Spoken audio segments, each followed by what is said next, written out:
तर मंडळी, आज आम्ही पोहोचलो आहोत एका खूपच ब्युटिफुल आणि कल्चरली रिच प्लेसवर, कॅटकॅट विलेज सापा. हे बघा म्हणजे इथे येऊन याने नुसतं फक्त मला वाटतं खायचंच काम केलंय.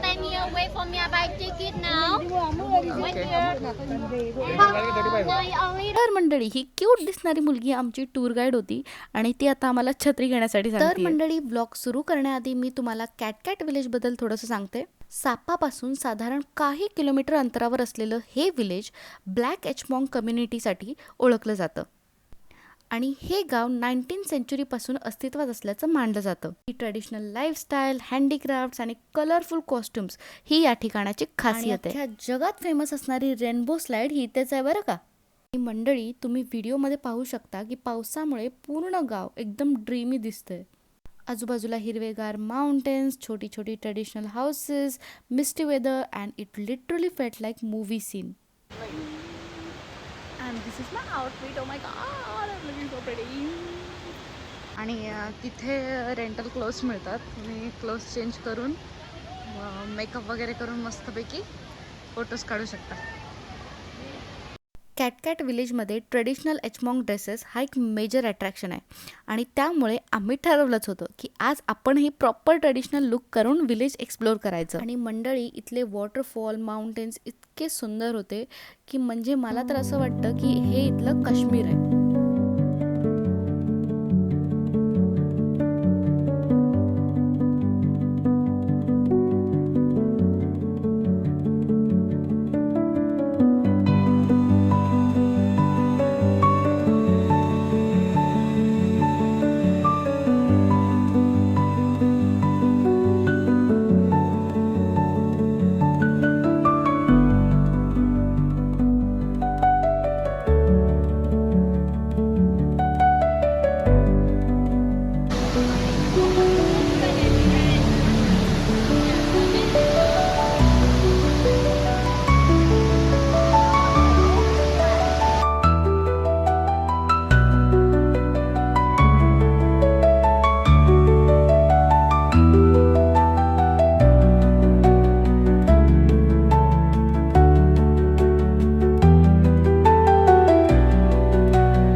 तर मंडळी, आम्हीसुद्धा ट्रेडिशनल ड्रेस रेंट केला होता आणि मला हा ड्रेस इतका जास्त आवडला आहे ना, आणि हॉनेस्टली सांगते, हा आउटफिट घातल्यानंतर पूर्ण वाईबच चेंज झाली. म्हणजे look at the colours, patterns, traditional accessories, everything is so so so beautiful.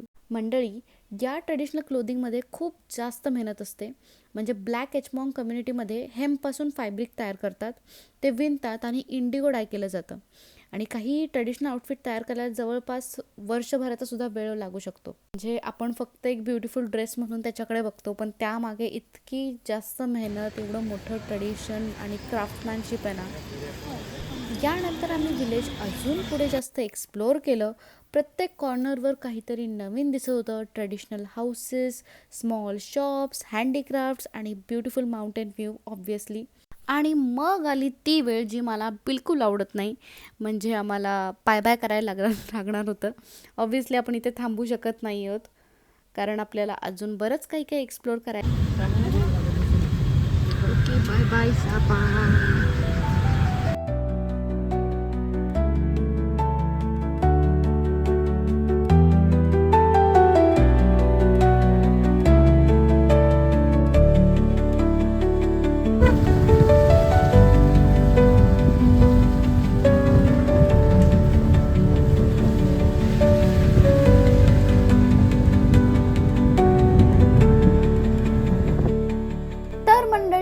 सगळं एक्सप्लोअर केल्यानंतर आम्हाला लागली होती खूपच जास्त भूक, म्हणून आम्ही ठरवलं की सापामधले काही जे ऑथेंटिक कॅफेज असतील ते एक्सप्लोअर करूयात.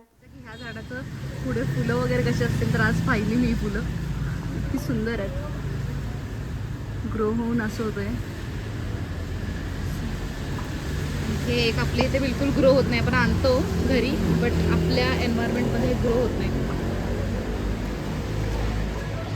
हे खाऊ शकतो ना, गार्लिक ग्रिल्ड श्रिम्प, कोळंबी fry. So this is the cafe.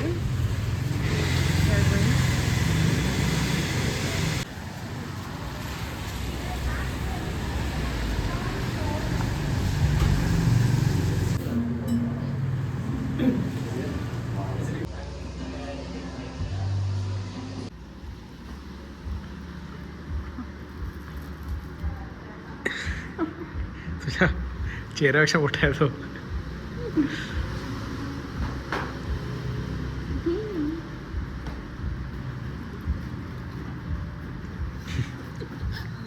का बर्गरवरती बनवायचा?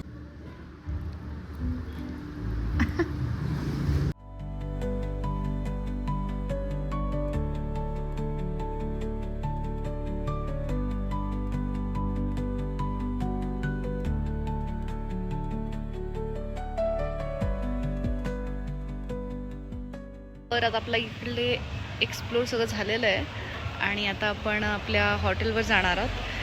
अँड मला सापा खूप जास्त आवडला, म्हणजे हॅनॉयपेक्षा मला सापा जास्त आवडला because of nature and everything here is so good. Grab is here.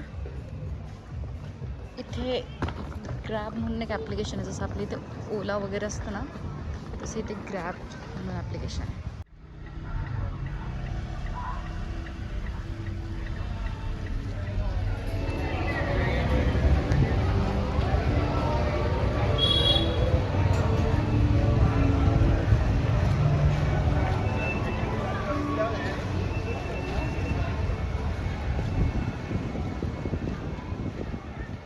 Day 3 was definitely one beautiful memory from our trip.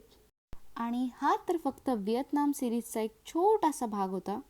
There is still so much more to explore and show you guys. So व्हिएतनामच्या पुढच्या ॲडव्हेंचरसाठी stay tuned to this channel. आपली journey अजून बाकी आहे. So that's all for today. Bye.